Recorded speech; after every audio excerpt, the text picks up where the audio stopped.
Welcome everyone to today's webinar, The Perioperative Surgical Home, the Key to Unlocking the Full Value of Surgical Services. I'm Anuja Vaidya with Becker's Hospital Review. We will begin today's webinar with a presentation, and we'll have time at the end of the hour for a question and answer session. You can submit any questions you have throughout the webinar by typing them into the Q&A box you see on your screen. We are looking forward to hearing your questions. Today's session is being recorded and will be available after the event. You can use the same link you used to log into today's webinar to access the recording. At this time, I am pleased to introduce our presenters for today's webinar.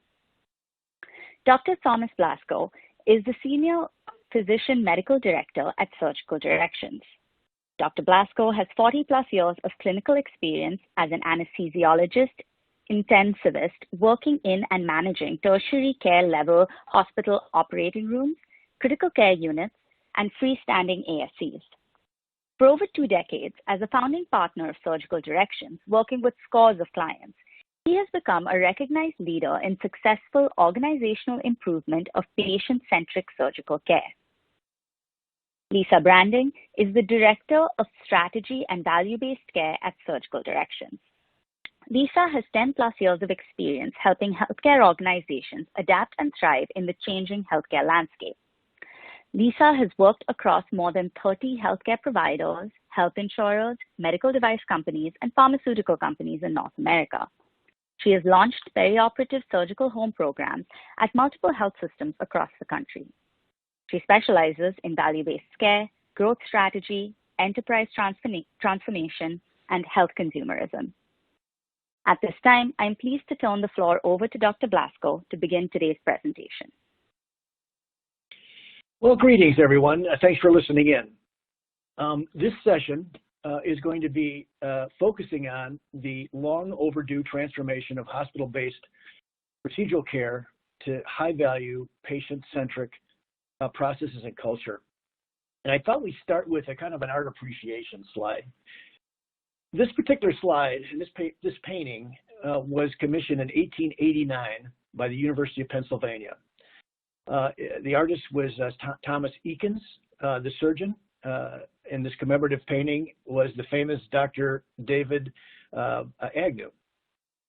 It is symbolic of the culture that has existed in the U.S. hospital operating room and procedural services for over 130 years. I want you to look at the surgeon, kind of a noble individual, kind of separated from the surgical field, the light shining on his head. He's got a lot of stress on his shoulders. And he's kind of separate from the actual surgical field where the anesthetist, the surgical assistants, and the nurse are working. This is a classic surgeon-centric culture. If you talked with, I think if you talk with most senior hospital administration in this country still to this day, if you ask them who the customer is in your hospital for surgical services and procedural services, they will say the surgeon or the proceduralist. Fortunately, the good news is that this type of culture has resulted in an extreme improvement in surgical science and patient care over the past century. However, it has 2 fundamental flaws.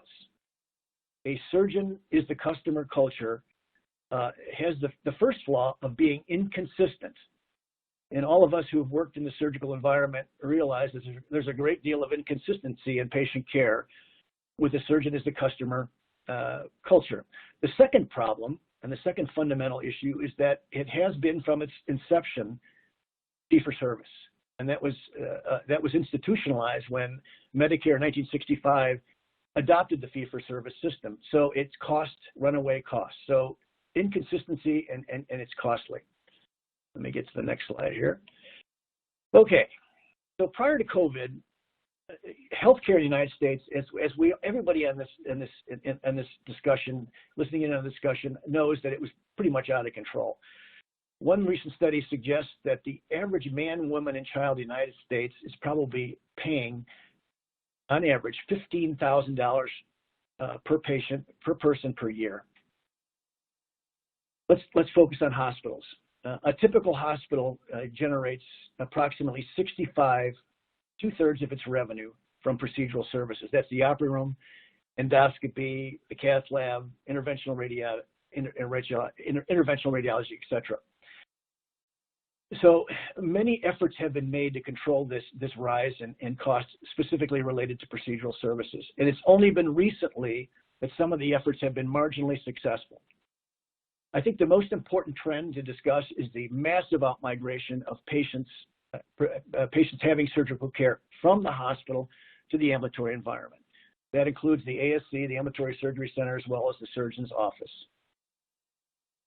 To give you an idea how massive this is, of the 60 million procedures performed in 2019, only 10 million remain in the hospital overnight.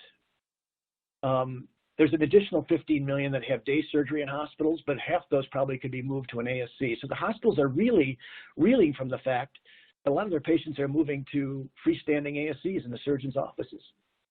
Additionally, and this has been encouraged by the government, clinically integrated healthcare networks have been formed, as well as accountable care organizations.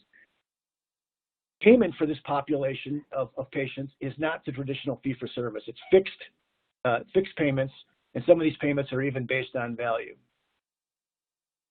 Payers are incentivizing patients to leave the hospital now. I mean, to give you an example, the deductible for a cataract from Medicare, CMS, is $450 if you have a cataract extraction in the hospital. That's only $150 if you do it in an ASC. And then finally, patients are now being exposed to a lot of out-of-pocket expenses, as well as significant deductibles, and they are influencing a lot of this movement of procedural care. Remember now, the hospitals are depending on procedural care for their survivability. Let's move to the next slide here. And now COVID has arrived. We're now moving out of that 2019. We're now in 2020, and all of a sudden the pandemic is here, and it's made a bad situation much worse. To give you an idea how shaky the situation was prior to pandemic, the average hospital in the United States was had a profit margin of only 1.5%. This particular study was from large healthcare systems. They were a little bit better. They were at a little less than 4%. But the hospital system in general was not financially very stable. Enter COVID, and there's been a massive cost in terms of lost revenue. The entire hospital healthcare system. To give you an idea of how massive it is, even after bailouts, the American Hospital Association has projected that revenue loss to the American hospital will exceed $350 billion a year. Obviously, this is unsustainable. If there's any good news out of COVID, and this is what we're going to center on today, it's the fact that both hospital administrators and hospitals in general, as well as the surgeons and proceduralists working within hospitals, have had a dramatic financial and shock to their practices and to their operations. Never before have hospitals had to face this kind of economic challenge, this also includes surgeons. So if there's anything good from COVID, the hospital and the surgeons are both looking for methods and ways of returning as much as possible to a much better system following the emergence from COVID. Hospitals are seeing that patients are now relatively fearful to return back to the hospital environment. I've talked with a number of ASCs, and they're functioning at full capacity. Actually, most of them they're exceeding their pre-COVID capacity. So the ASCs are continuing to increase their volume. And for the first time in my career, that's been over 40 years, I'm now seeing some surgeons actually looking to the hospital for help. So with that being said, the concept of moving from this surgeon is the customer, provider-centric culture to a patient-centric culture is now, I think, ripe for implementation. Never happened before. We're talking, if you go right down to the bottom, we're talking about a fundamental change in moving from a fee-for-service system to one that's based on value delivered, where we treat the patient, not the disease. The care is carefully coordinated. and team-based. You move from star physicians to star teams. Quality is measured and benchmarked. It's dependent on not only data, but now we're seeing a lot of technology that can aid in this transition. So we are seeing in surgical directions that for the first time, value-based healthcare may take a priority in the future of the hospital-based procedural care. It's going to be a two-step process, and it's already underway. The first step is that hospitals are going to have to commit to this new culture, and it's going to take innovative investment in personnel, in technology, in analytics, and re-choreographing, the patient throughput through the hospital. It's going to be focusing on the consumer, not the surgeon. And we're seeing in the graph on the left, we're seeing this is a recent hospital survey of large healthcare systems from the Academy in June of 2020. That almost 50% of the hospitals, despite slashing capital budgets, are investing in value-based healthcare, like I said before, and all these different needs in implementing a value-based healthcare. And it does require innovative investment. Okay, step two. So step one is the hospital being committed to this concept. It's not going to work if an individual surgeon or anesthesiologist says, okay, I want to do this. If the hospital's not willing to put some resources into this, it's not going to occur. But step two is the most important process, and that is, I don't know if people appreciate just how separate proceduralists and surgeons are from typically hospital administrations. They have two very different agendas, and sometimes they're at opposition. There's not good alignment between hospitals' needs and surgeons' needs. In other words, balancing the needs of a surgeon for great patient care and good access to hospitals versus the hospital's needs for also great patient care, but also reasonable productivity. So, and I'm working in a client today, in fact, and we're starting to introduce some of these concepts. And most of the surgeons, I have to be very honest with you, are very resistant to the concept of becoming part of a team and collaborating with the hospital. Their refrain to me is, what's in it for me? But there are a few, and it's much more than previously appreciated by us. There are a few that are beginning to say, listen, if I'm going to succeed in this complicated value-based environment, I got to work with the hospital. I got to work with the people within the hospital to build this value-based, patient-centric product, and I'll benefit from it. And so it usually starts with a few, and we're starting to see that now. And as Lisa's going to introduce in the next few minutes here, it starts small. We usually start with pilots, and then other people start to catch on that this is not the usual methodology of patient care, and it actually is successful. And patients do respond positively to it, and the patients and the payers respond positively to it.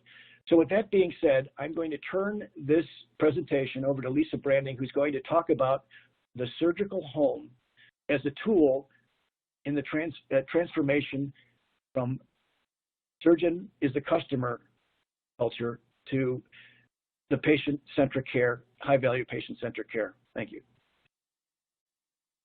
Great. Thank you, Tom. So as Tom just mentioned, one way or one tool that you can use to set your hospital up for success with value-based care and surgical services is launching a perioperative surgical home. So some folks who aren't familiar with the perioperative surgical home might be asking, what does that mean? Well, a perioperative surgical home is a patient-centric, multidisciplinary, and team-based model of care that coordinates the patient's entire surgical experience, starting with the decision to have surgery all the way up through 90 days post-discharge. What this does is it creates a state-of-the-art, advanced, patient-centric system that maximizes volume and revenue. So this benefits, of course, the patient, because they're getting patient-centered care, the hospital, and the surgeons, who, as Tom has mentioned multiple times, are a key stakeholder for the perioperative surgical home. So speaking of stakeholders, this is really important. And I think Tom mentioned this already, but just want to reiterate. When launching a perioperative surgical home, everyone has to agree to do it. It cannot just be anesthesia leading the perioperative surgical home or just a hospital administrator. It has to be a combination of surgeons, anesthesia, and hospital leadership, equally bought in and engaged in leading the program. One way that we like to make sure that everyone's on the same page is by establishing a perioperative surgical home steering committee. This brings everyone to the table who's supposed to be involved in the surgical home. It includes the clinical stakeholders, like surgeons, anesthesiologists, and nursing leaders, as well as representatives from key support systems like pre-surgical testing and care management and quality and data, et cetera. And then all of these stakeholders working together is what actually makes a perioperative surgical home successful. When you look at the literature on perioperative surgical homes, what you'll find is there isn't just a single standard program. However, there are some elements of perioperative surgical home programs that we have found to be successful consistently. These include, first of all, having a nurse navigator. The nurse navigator's role is to coordinate the surgical home and provide the education and engagement. But even if you have a navigator, they can't be doing it in isolation. They have to be embedded within an engaged multidisciplinary team, and that, as we said before, has to include surgeon leadership. Second, you need patient education, and we actually recommend digital engagement. This means potentially partnering with a healthcare technology company to automate communication between care teams and patients. It's just a way that can take your perioperative surgical home to even the next level. In addition, of course, you need pre-surgical optimization. So enhancing those current pre-surgical testing processes and making sure that the patient is ready for surgery in every way, expectations, prehabilitation, they have all their tests done, et cetera, in order to achieve optimal outcomes. You also need ERAS protocols and careful coordination of transitions of care. We've already talked a little bit about the fact that you need clear communication pathways throughout, and the steering committee is a great way to make sure that communication happens across all the different phases of care. And then finally, we'll talk more about this soon, quality management, data, and analytics. These really help to drive the surgical home and track progress. When you combine all of these elements, you achieve an enhanced process flow for patients from decision to have surgery, through pre-surgical optimization, day of surgery, and ultimately long-term recovery. And of course, in order to make this work, you need that nurse navigator supported and embedded within a multidisciplinary team to support the patient, and the data and analytics to help drive the perioperative surgical home and track progress. So how do you go about launching a perioperative surgical home? Well, Tom already kind of gave you a little preview to this, but our process starts with an assessment before moving into implementation. But before you even start with the assessment, you need to have the right buy-in from leadership. You need to have identified your surgeon lead who will really be driving the perioperative surgical home. You need to also have an anesthesia lead to work alongside the surgeon and hospital leadership, and they need to be fully bought in. And what we found is if hospital leadership isn't bought in for some reason at your organization, a great way to get that buy-in is to have the surgeon actually make the ask for the perioperative surgical home. Typically, especially in this phase that Tom was talking about where the surgeon has historically been the customer, that can be a great way to get hospital leadership buy-in. Now, once you have that leadership commitment and you stood up your steering committee with everyone engaged, it's essential to understand what's your starting point. So what we like to do is conduct an assessment by gathering a combination of baseline data and filling out a gap analysis. This allows you to evaluate current state for each phase of care, and you determine for each of the critical elements of a surgical home, are they fully implemented, partially implemented, or not present at all?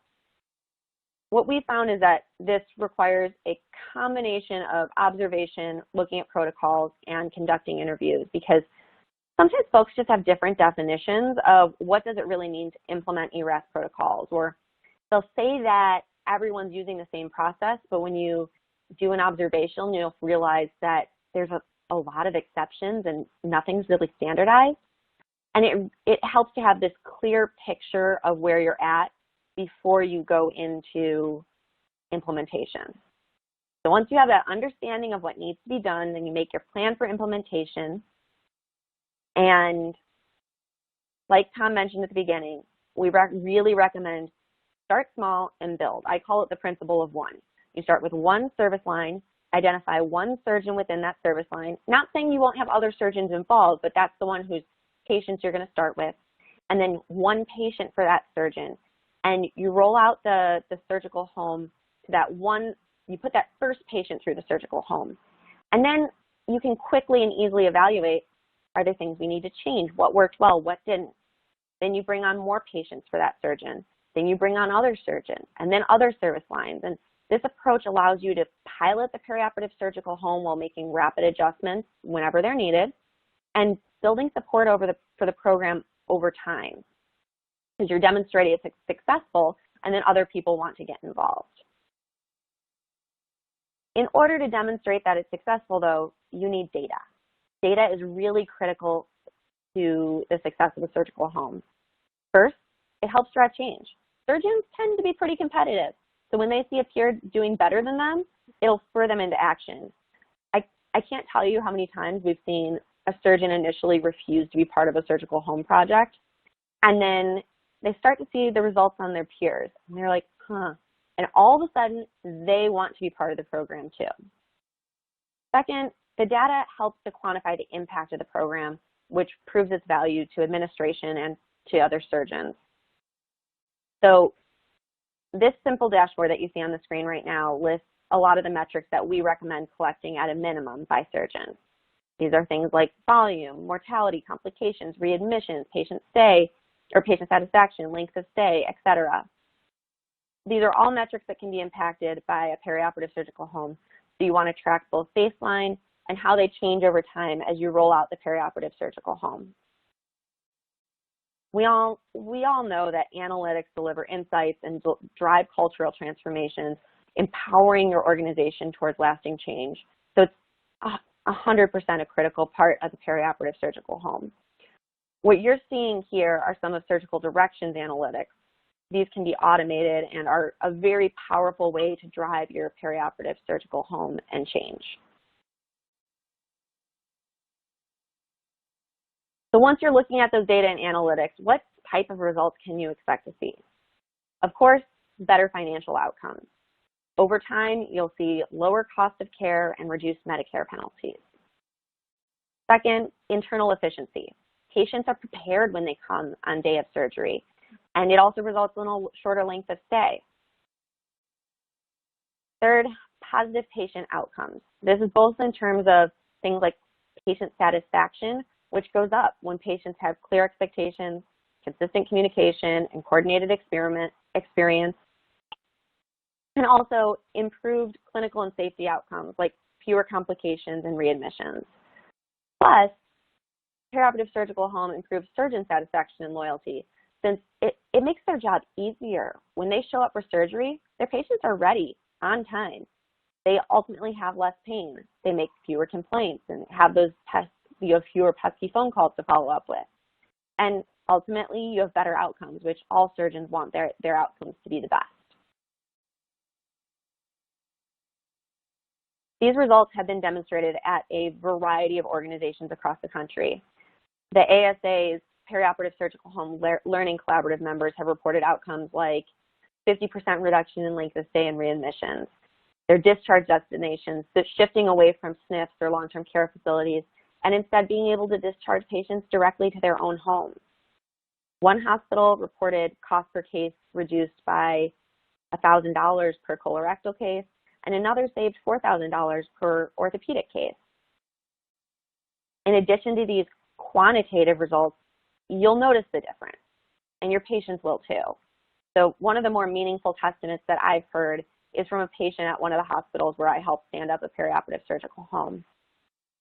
The patient explained that they had a really good experience. They liked that everyone is explaining things to them and setting expectations, and said that they would definitely recommend the orthopedics program. And this was also very different from the types of comments that were received pre-perioperative surgical home. This is the type of quantitative and qualitative results that you can expect from a successful perioperative surgical home program. Overall, value-based, patient-centric care is here to stay, and perioperative surgical home is a really powerful tool to help your organization achieve this.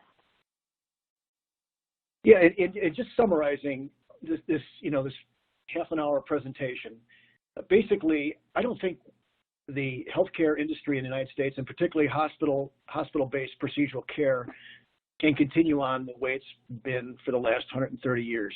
I know, the old surgical professor, Dr. David Agnew, probably thought his environment was great for surgical science and surgical care improvement, but we're long past that.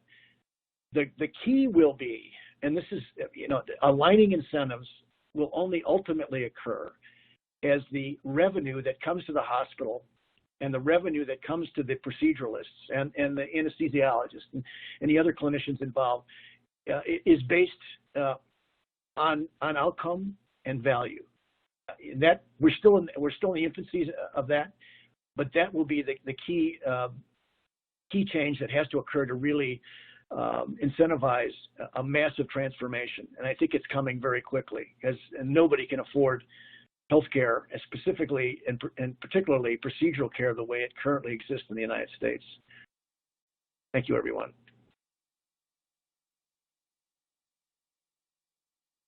Thank you, Dr. Blasco and Lisa, for that fantastic presentation. We will now begin today's question and answer session. Please submit any questions you have by typing them into the Q&A box you see on your dashboard. We will try to get through as many questions as we have time for. So our first question here comes in from an audience member who's asking, how do electronic medical records come into play in relation to the perioperative surgical home?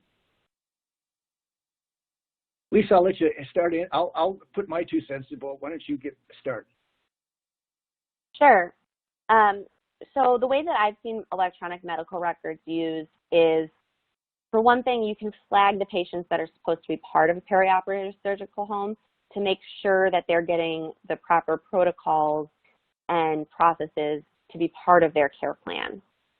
So once you flag that patient as a surgical home patient, the nurses on the floor, when the patient's post-surgery, will know, oh, well, this is a patient that we have to make sure follows the early ambulation protocol and things like that. So that's one way that we've done it. Tom, what else have you seen? Yeah, and I have very strong feelings about the current EHRs, electronic healthcare records, in most hospitals in the United States.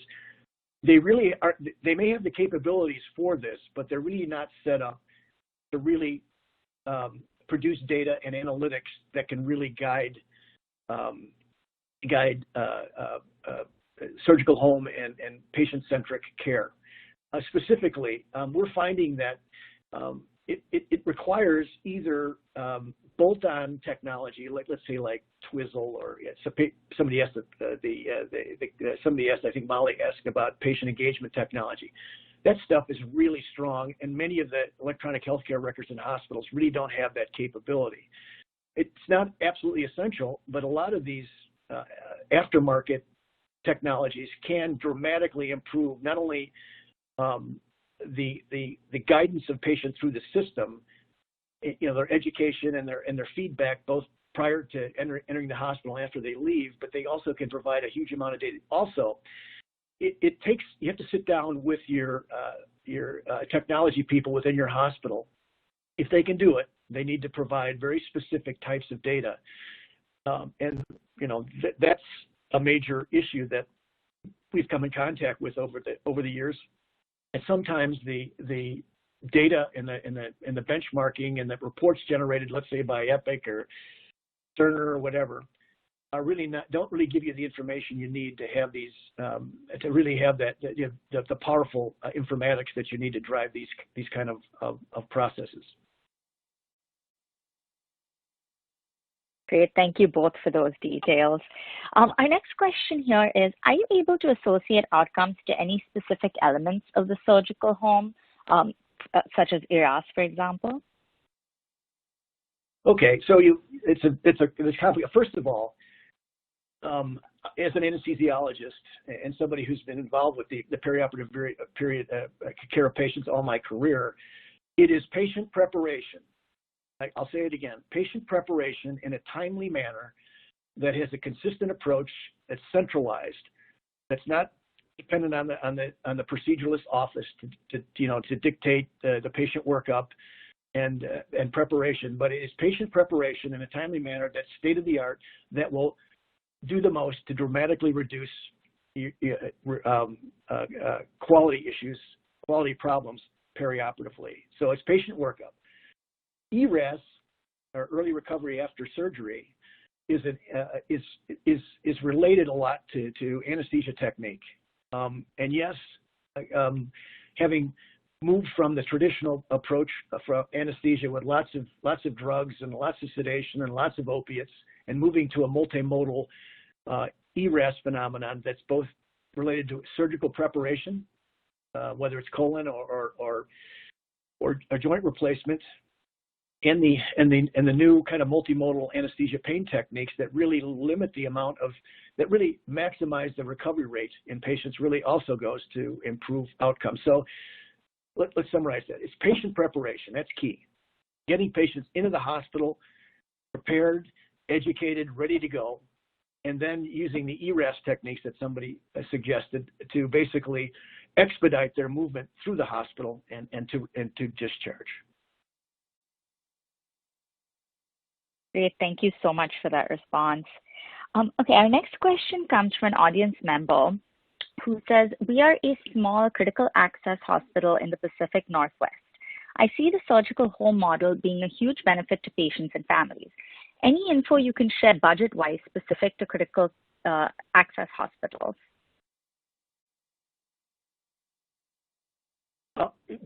Okay, let me answer that. So first of all, critical access hospitals basically have to be all things to all people. They're usually isolated, they're independent, and they have relatively small volumes. However, whether it's a gigantic institution or whether it's a independent rural hospital that's critical access, many of the principles that we talked about. Number one, the hospital administration has to reach out to surgeons, and the surgeons have to be willing to cooperate with the hospital in producing this value-based healthcare. It all comes down to relationships, folks. I mean, hospital administrations have to realize that the financial and clinical and satisfaction benefits from having and it doesn't have to be a classic surgical home doing hundreds of patients, but having the concept of patient-centric care really is very, very powerful. And that surgeons will get it. I mean, but it's got to keep communication, and it's got to take a deep understanding that this new relationship, this new collaborative relationship will benefit everybody. It's kind of a vague answer, but I can't tell you how important it is we've never had good collaboration between hospital leadership and the surgeons bringing cases to the hospital. I can't tell you how many times I've heard from surgeons, I don't feel like I'm a valued customer. Okay. I bet you people on the line have heard that one. And from hospital administration, why don't these people understand, referring to surgeons and proceduralists, why don't they understand that we have our needs too? We have to keep these operators running productively. We have to develop high levels of patient satisfaction. It's about communication, and it does take some investment, but you don't have to spend millions of dollars. It's more about communication. Yeah, and Tom, I'm sorry. Go ahead, great. Lisa. You're absolutely right. With the perioperative surgical home in general, the major costs that I've seen associated with it are sometimes if your organization doesn't already have someone who can play the role of the patient navigator, you need to add that position. However, at something like a critical access hospital, you probably would be able to just shift around the work and potentially use someone who's already in a role similar or related, like an educator or a care coordinator, who can help to play the role of the nurse navigator. Other than that, if you did want to do like the digital analytics or digital patient engagement, those can be additional costs, but those aren't like required foundational pieces. You do have to do some analytics, but you just need to be able to track metrics, which most organizations can do anyway. In addition, you know what? The biggest expense I've seen is just the time of getting everyone together and getting on the same page, which isn't really an extra cost. It's just like Tom said, you just really need to get that communication flowing, get everyone on the same page and agreeing. Go ahead, Tom.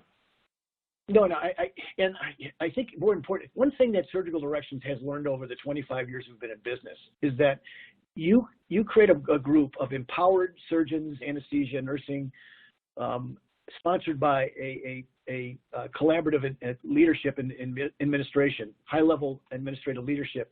You will begin just by its very nature, and we call it you can call it a steering committee, you can call it a surgical service executive committee, but these groups that are empowered by good data will have more effect on implementing this new system than any other thing you can do.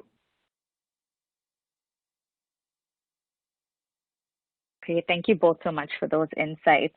So our next question is, how do you work to involve or incentivize team members such as anesthesiologists that work for a contracting company and not the healthcare facility? Yeah. Okay. So there's a number of, this is all about revenue. Okay. And a lot of it has to do with what, remember I said earlier on, what's in it for me? Okay. I'm going to do all this extra work and what's in it for me? We talked a little bit about the surgeon benefits, the fact that he has incredibly good patient outcomes and patient satisfaction, which will ultimately drive his business. And we'll talk about the savings to hospitals. But anesthesia is an interesting thing. I've set up a number of these surgical homes, both personally in my own facilities, as well as working with other hospitals and it's not unusual, and it's reasonable for somebody to say, well, what's in it for me? I'm an anesthesiologist. I'm going to spend many hours developing a pre-op and a patient throughput system with my group. All right, let's talk about what's in it for you. A typical anesthesia group, whether it's independent or employed, generally has a relatively large stipend from the hospital.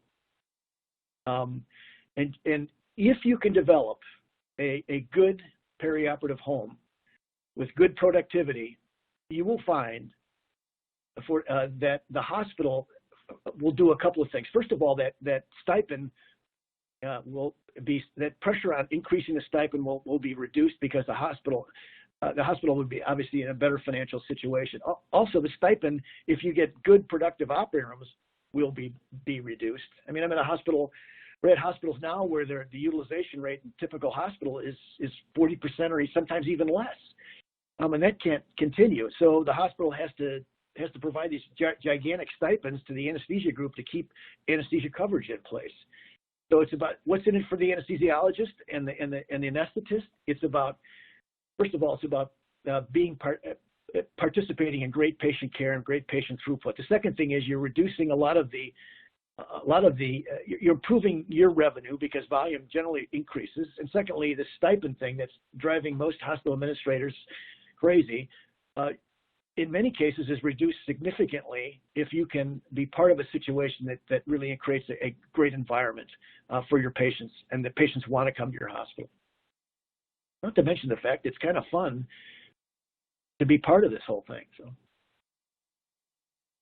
And Tom, just to build on that, most of the work that I've done in the perioperative surgical home arena has been with anesthesiologists and anesthesia groups that were contracted externally.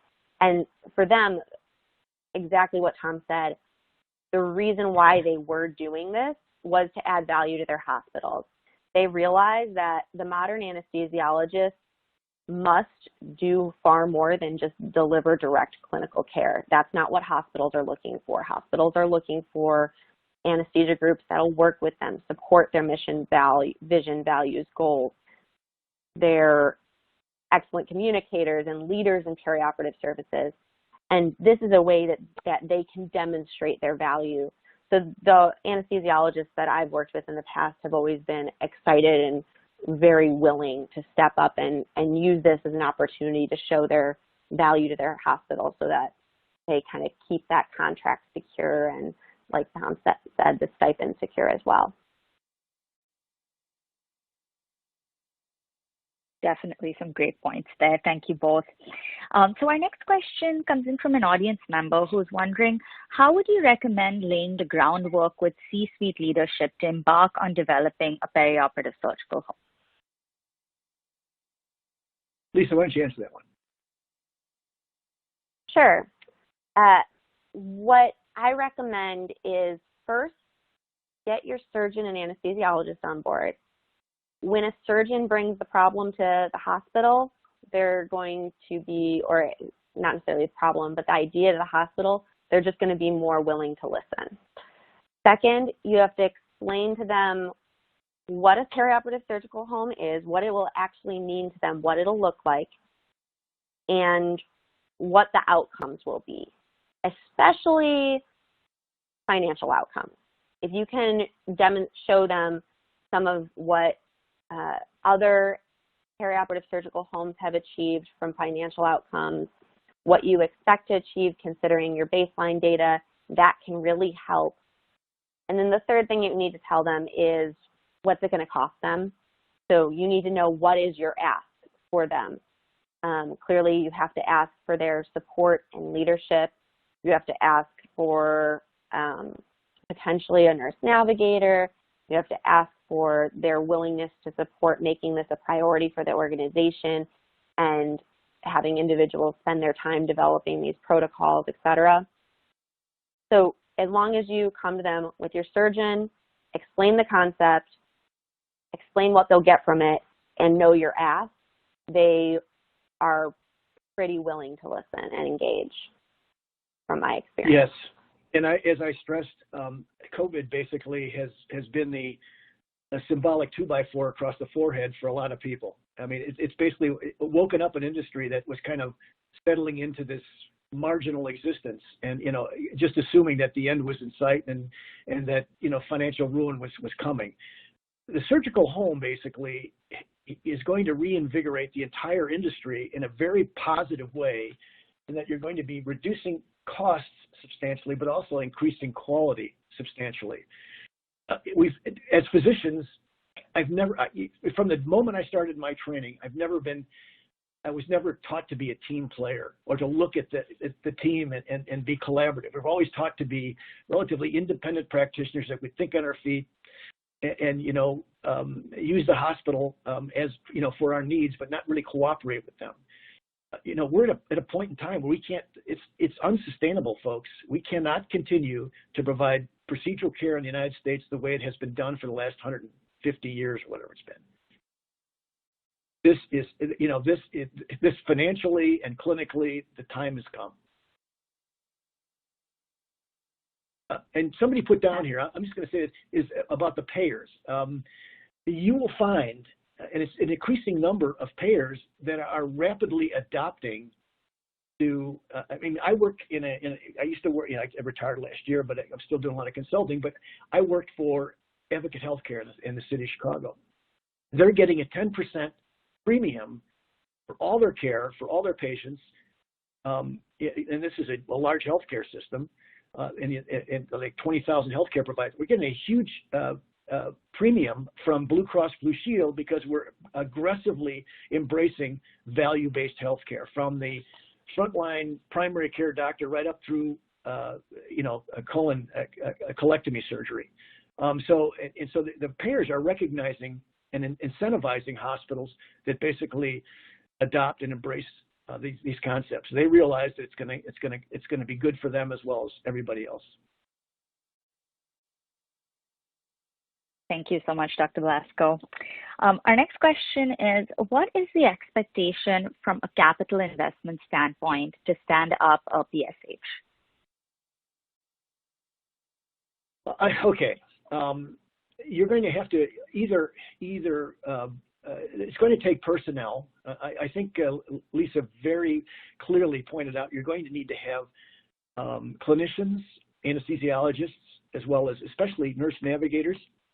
They're going to be at the central part. So you're going to have to get personnel, whether you empower people already on your staff that would be good nursing, and a lot of hospitals are doing this. They're converting, a dynamic hospital nursing hospital leadership into navigators, or you hire one and train them up. But that's a big cost. That's personnel. Analytics to get the system up and running to provide you with the data that you require will require the IT people within your hospital either to take the time to develop the data and the analytics required to monitor this, or you look outside for consulting help and how to do this. The other thing, everything else, you can get engagement technology, which is generally not that expensive. It's usually a per click, per patient use. That's not that expensive, but we're not talking a large amount of money. The results from this, believe it or not, are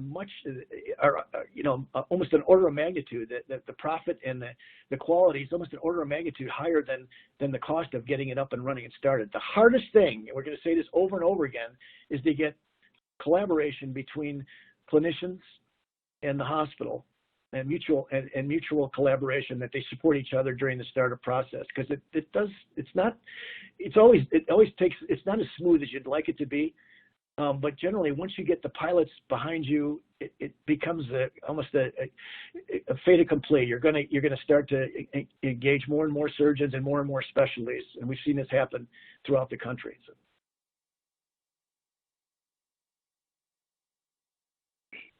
Thank you so much for those insights. Our next question is, with many hospitals having total joint clinics for several years, would you think that would be a good model to expand to other specialties? Yes.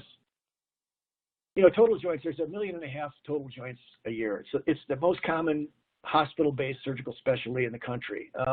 2/3 of them are knees, 1/3 is hips.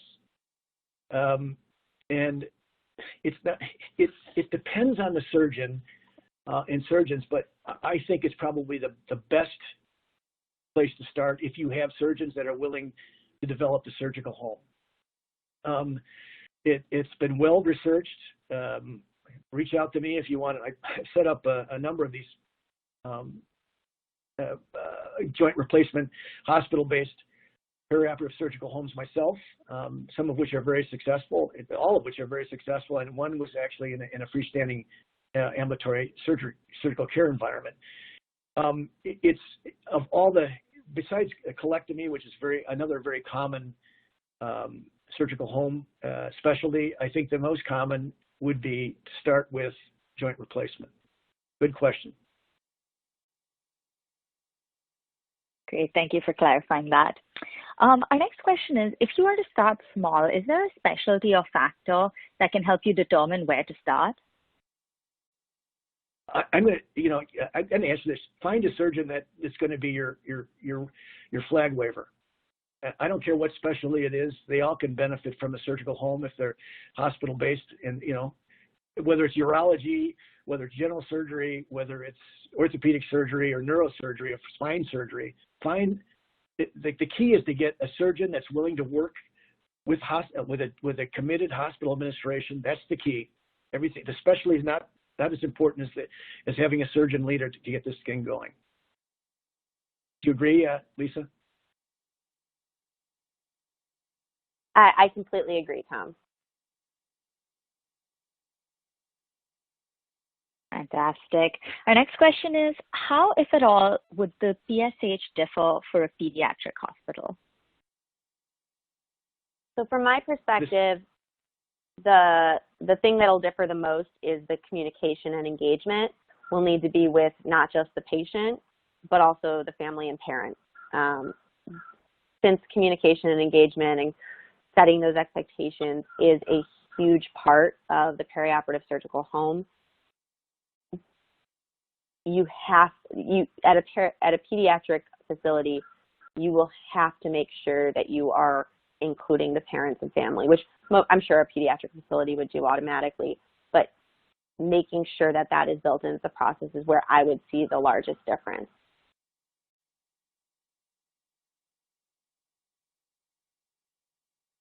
Great. Thank you so much for those insights. Our next question is, I was asked to be a nurse navigator, totally new to our organization, no guidelines in place. Where should I begin? And I understand the team must be on board. Well, nurse navigator, it's much more than being a good clinician. It's about organizational skill and understanding and have good communication skills.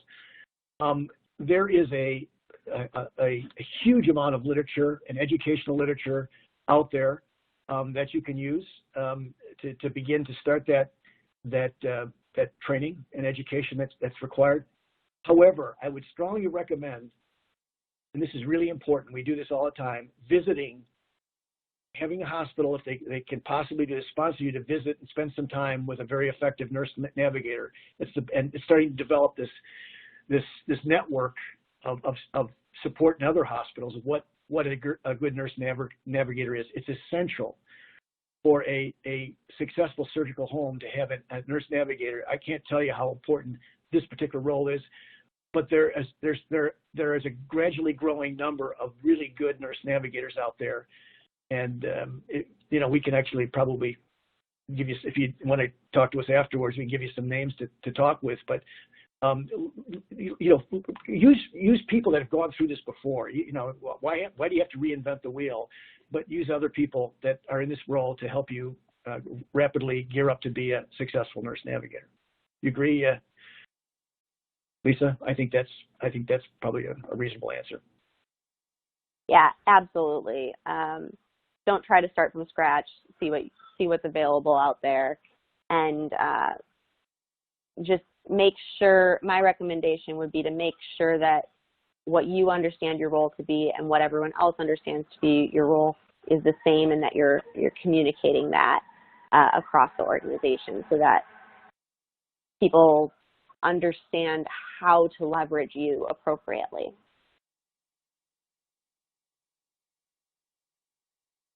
Great, thank you both. Our next question is, have you seen benefit in implementing ERAS protocols for all procedures, even outpatient procedures with low or no admission rates?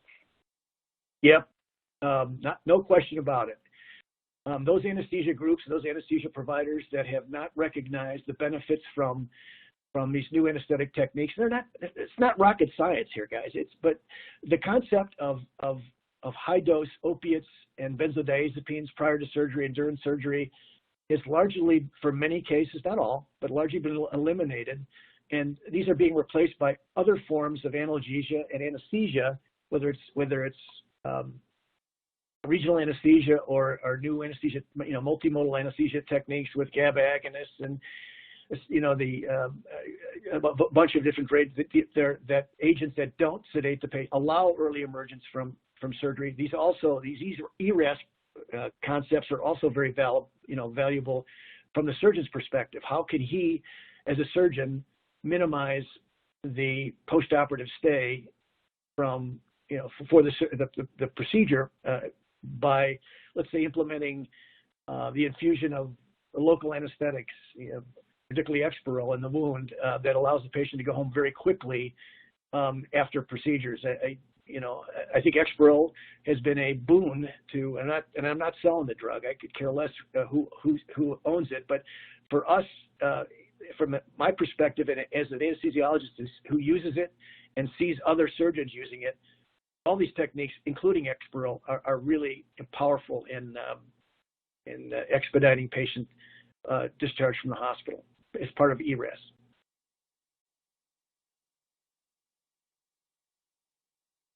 Great. Thank you so much for clarifying that. So our next question kind of goes back to the nurse navigator question. Someone is asking, where can a nurse navigator look to find supporting materials to get started? Well, you can Google it. To be honest to God, I've found that you will find organizations and nursing organizations dedicated to the concept of the perioperative surgical home and the nurse navigator. It doesn't take a lot of digging to just go on Amazon, go on on the internet and Google nurse navigator, and you will find a huge amount of information. But I think most importantly, you got to don't make mistakes that other people have made. You got to start contacting. If you're really going to be in this position, you got to start contacting others working in this role. And I can tell you, not only will they be more than willing to talk with you, but I bet you they will invite you to spend some time with them to see how they work and what their role is. That's the best way to learn. You can look at all the literature in the world, but seeing how it's done by another person who's had to go through this and made, and how to really develop a position is the best course of action. Yeah, and one resource that I found does have a lot of information is the ASA's Learning Collaborative. If you look on that website, they have some starter decks for presentations for like talking to your executive leadership. They have lists of what people should be doing and what kind of roles. They have examples of past surgical homes and what their outcomes have been. So if I were to start somewhere, just like trying to get a baseline understanding of the surgical home, that'd probably be where I would go. Thank you both for providing those resources. So we have time for one last question here, which comes in from an audience member who's wondering, how is this approach different than a licensed independent physician or physicians that provide cosmetic services? Well, we're not talking about, let's say, okay, a licensed independent plastic surgeon. He basically, if he does a good job, he will have multiple elements of the surgical home. He will have a patient-centric environment. He or she will spend a lot of time working with patients to teach them of what to expect, both preoperatively, what's needed preoperatively, what to expect during the day of surgery and post-discharge. So he or she, let's say it's a plastic surgeon, that's an individual surgeon, can use many of these elements of the perioperative surgical home, and it's basically converting his practice to a very patient-centric culture and process. But the surgical home is really defined as multiple surgeries, multiple similar types of surgeries done by multiple different providers, different surgeons, and providing it in a consistent patient-centric way. But that does not mean that an individual practitioner can't use elements of it.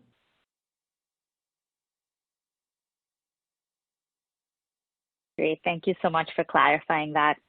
And with that is all the time that we have for today. I would like to thank our presenters for their excellent presentation and surgical directions for sponsoring today's webinar. Enjoy the rest of your day, and we look forward to having you join us for future webinars.